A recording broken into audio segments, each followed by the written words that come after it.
இன்றைக்கி கடவுள் நம்மளுக்கு கொடுத்துருக்க வசனம் லேவியராகமம் 26:18.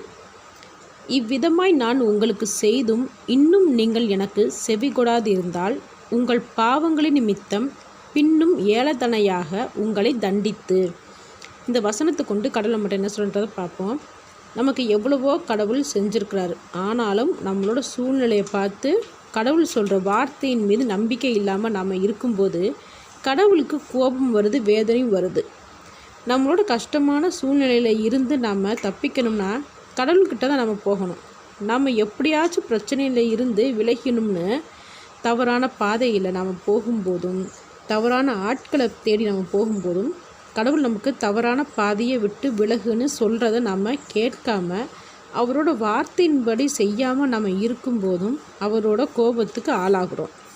கண்டிப்பாக ஒவ்வொருத்தருக்கும் கடவுள் எச்சரிக்கை கொடுப்பாரு. அது வசனம் மூலியமாகவோ இல்லை தீர்க்க தரிசனமாகவோ இல்லை மனிதர்கள் மூலியமாகவோ கொடுக்குறாரு.